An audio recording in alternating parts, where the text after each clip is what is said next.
खुष्यते यस्य नगरे रङ्गयात्रादिने दिने तमहं शिरसा वन्दे राजानं कुलशेखरम्। श्रीवल्लभेति वरदेति दयापरेति भक्तप्रियेति भवलुण्ठनकोविदेति नाथेति नागशयनेति जगन्निवासेति आलापनं प्रतिपदं कुरु मे मुकुन्द। जयतु जयतु देवो देवकीनन्दनोऽयम् जयतु जयतु कृष्णो वृष्णिवंशप्रदीपः जयतु जयतु मेघश्यामलः कोमलाङ्गः जयतु जयतु पृथ्वी भारनाशो मुकुन्दः। मुकुन्दमूर्धा प्रणिपत्य याचे भवन्तमेकान्तमियं प्रमर्थम् अविस्मृतिस्त्वच्चरणारविन्दे भवे भवे मेस्तु भवत्प्रसादात्। नाहं वन्दे तव चरणयोः द्वन्द्वमद्वन्द्वहेतोः कुम्भे पाकं गुरुमपि हरे नारदं नापनेतुम्।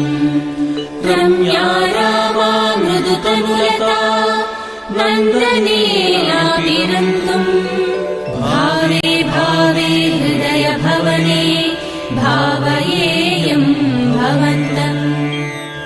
नास्था धर्मे नवशुनिचये नैव कामोपभोगे यद्यद्भव्यं भवतु भगवन् पूर्वकर्मानुरूपम्।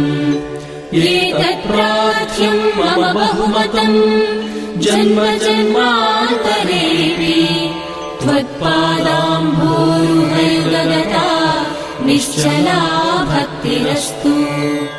दिवि वा भुवि वा ममास्तु वासः नरके वा नरकान्तकप्रकामम्। अवधीरितशारदारविन्दौ चरणौ ते मरणेऽपि चिन्तयामि। कृष्ण त्वदीयपदपङ्कजपञ्जरान्तः अद्यैव मे विशतु मानसराजहंसः। प्राणप्रयाणसमये कफवातपित्तैः कण्ठावरोधनविधौ स्मरणं कुतस्ते। चिन्तयामि हरिमेव सन्ततम् मन्दमन्दहसिताननाम्बुजम् नन्दगोपतनयम् परात्परम् नारदादिमुनिवृन्दवन्दितम्। करचरणसरोजे कान्तिमन्नेत्रमीने श्रममुषिभुजवीचिव्याकुले गाढमार्गे हरिसरसि विगाह्यापीयते जोजलौघम् भवमरुपरिखिन्नः खेदमद्य त्यजामि। सरसि जनयने सशङ्खचक्रे मुरदिरिमाविरमस्व चित्तरन्तुम्। सुखतरमपरं न जातु जाने हरिचरणस्मरणामृतेन तुल्यम्।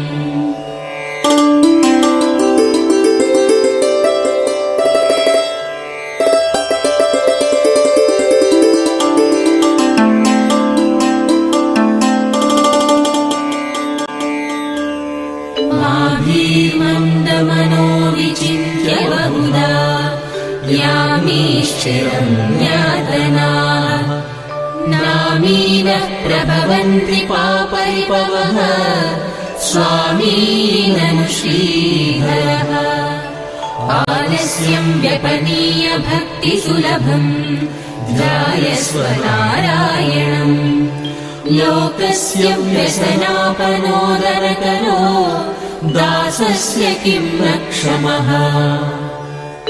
भवजलधिगतानां द्वन्द्ववाताहतानां सुतदुहितृकळत्रत्राणभारार्दितानाम् विषमविषयतो ये मज्जतामप्लवानाम् भवतु शरणमेको विष्णुपोतो नराणाम् भवजलधिमगाधम् दुष्करम् विस्तरेयम् कथमहमिति चेतो मास्मगाः कातरत्वम् सरसिजदृशि देवी तावकी भक्तिरेका नरकभिधिविषण्णा तारयिष्यत्यवश्यम् तृष्णातो ये मदनपवनोद्धूतमोहोर्मिमारे दारावर्ते तनयसहजग्राहसङ्घाकुले च संसाराख्ये महति जलधूमज्जताम् न स्पृहामन् पादाम्भोजे वरद भवतो भक्तिनामम् प्रयच्छ माद्राक्षम् क्षीणपुण्यान् क्षणमपि भवतो भक्तिहीनान् पदाब्जे माश्रौषम् श्राव्यबन्धम् तव चरितमपास्यान्यदाख्यानजातम् मा स्पर्शम् माधवत्वामपि भुवनपते चेतसा बन्धुवानान् मा भुवन् त्वत्सपर्याव्यतिकररहितो जन्म जन्मान्तरेऽपि जिह्वेतीतयकेशवम् मुररिपुम् चेतो भज श्रीधरम् पाणिद्वन्द्वसमर्चयाच्युतकथा श्रोत्रद्वयत्वम् शृणु कृष्णम् लोकय लोचनद्वय हरेर्गच्छाङ्घ्रियुग्मालयम् जिघ्रघ्राणमुकुन्दपादतुलसीम् मूर्धन्यमाधोक्षजम् हे लोकाः शृणुत प्रसूतिमरणव्याधेश्चिकित्सामिमाम् योगज्ञाः समुदाहरन्ति मुनयो यां याज्ञवल्क्यादयः अन्तर्ज्योतिरमेयमेकममृतम् कृष्णाख्यमापीयताम् तत्पीतम् परमौषधम् वितनुते निर्वाणमात्यन्तिकम् हे मर्त्याः परमम् हितम् श्रुतवो वक्ष्यामि संक्षेपतः संसारार्णवमापदूर्मिबहुलम् सम्यक् प्रविश्य स्थिताः नानाज्ञानमपास्य चेतसि नमो नारायणायेत्यम् मन्त्रम् सप्रणवम् प्रणामसहितम् प्रावर्तयध्वम् मुहुः पृथ्वीरेणुरनुः पयांसि कणिकाः फल्गुस्फुलिङ्गोलकुः तेजो निःश्वसनम् मरुत्तनुतरम् रन्ध्रम् सुसूक्ष्मम् नभः क्षुद्रा रुद्रपितामहप्रभृतयः कीटाः समस्ताः सुराः दृष्टे यत्र सतावको विजयते भूमावधूतावधिः बद्धेनाञ्जलिना नतेन शिरसा गात्रैः सरोमोद्गमैः कण्ठेन स्वरगद्गदेन नयनेनोद्गीर्णबाष्पाम्बुना नित्यम् त्वच्चरणारविन्दयुगलध्यानामृतास्वादिना अस्माकम् सरसीरुहाक्षसततम् सम्पद्यताम् जीवितम्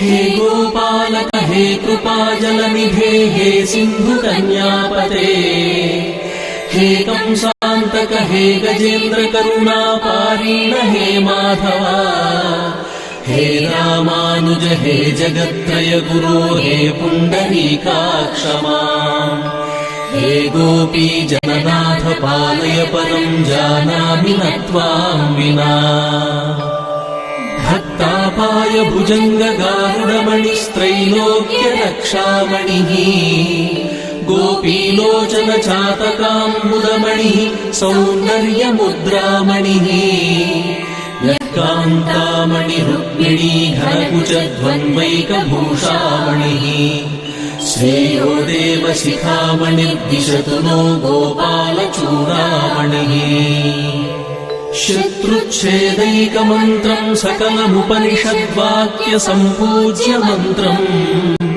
संसारोत्तारमन्त्रम् समुपचिततमः सङ्घनिर्याणमन्त्रम् सर्वैश्वर्यैकमन्त्रम् व्यसनभुजगसन्दष्टसन्त्राणमन्त्रम् जिह्वे श्रीकृष्णमन्त्रम् जप जप सततम् जन्मसाफल्यमन्त्रम् व्यामोहप्रशमौषधम् मुनिमनोवृत्तिप्रवृत्त्यौषधम् दैत्येन्द्रार्तिकरौषधम् त्रिभुवनी सञ्जीवनैकौषधम् भक्तात्यन्तहितौषधम् भवभयप्रध्वंसनैकौषधम् श्रेयप्राप्तिकरौषधम् पिब मनः श्रीकृष्णदिव्यौषधम्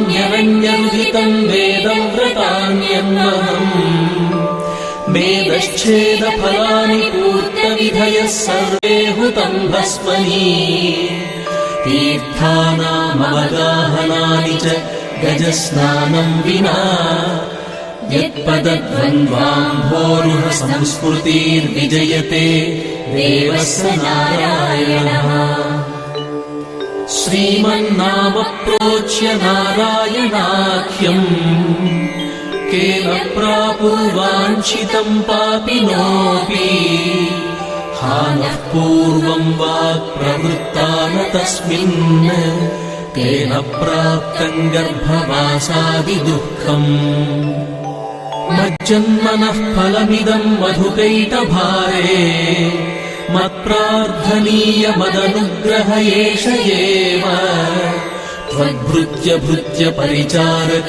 भृत्य भृत्य भृत्यस्य भृत्य इति माम् स्मर लोकनाथ नाथेनः पुरुषोत्तमे त्रिजगतामेकाधिपे चेतसा सेव्ये स्वस्य पदस्य दातरि सुरे नारायणे तिष्ठति यम् कञ्चित् पुरुषाधमम् कतिपयग्रामेशमल्पार्थदम् सेवायै मृगयामहे नरमहो मूकावराका वयम् मदन परिहर स्थितिम् मदीये मनसि मुकुन्द पदारविन्दधाम्नि हरनयन कृशानुना कृशोऽसि स्मरसि न चक्रपराक्रमम् मुरारेः तत्त्वम् ब्रुवाणानि परम् परस्मात् मधुक्षरन्तीव सताम् फलानि प्रावर्तय प्राञ्जलिरस्मि जिह्वे नामानि नारायण गोचराणि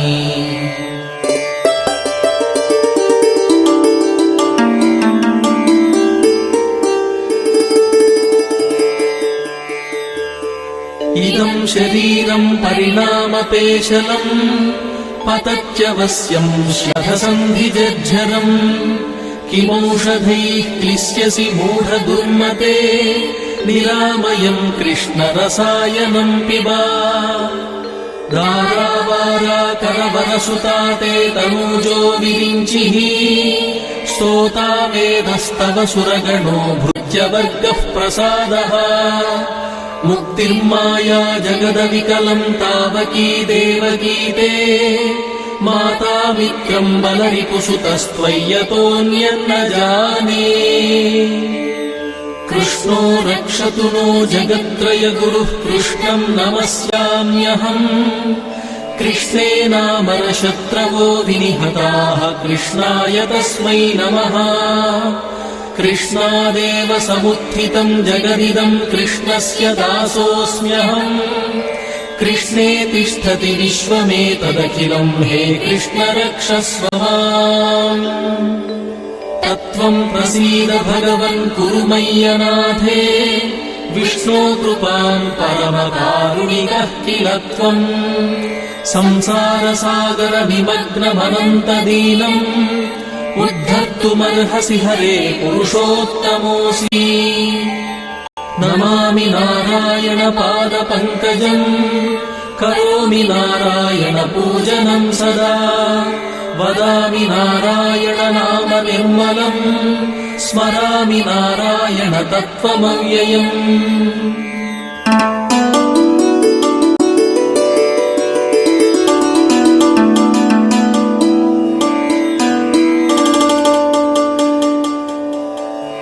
श्रीनाथ नारायण वासुदेव श्रीकृष्ण भक्त प्रिय चक्रपाणे श्रीपद्मनाभाच्युत कैटभारे श्रीराम पद्माक्ष हरे मुरारे अनंत वैकुंठ मुकुंद कृष्ण गोविंद दामोदर माधवेति वक्तुम् समर्थोऽपि न वक्ति कश्चित् अहो जनानां व्यसनाभिमुख्यम् ध्यायन्ति ये विष्णुमनन्तमव्ययम् हृत्पद्ममध्ये सततं व्यवस्थितम् समाहितानां सतताभयप्रदम् ते यान्ति सिद्धिं परमां च वैष्णवीम्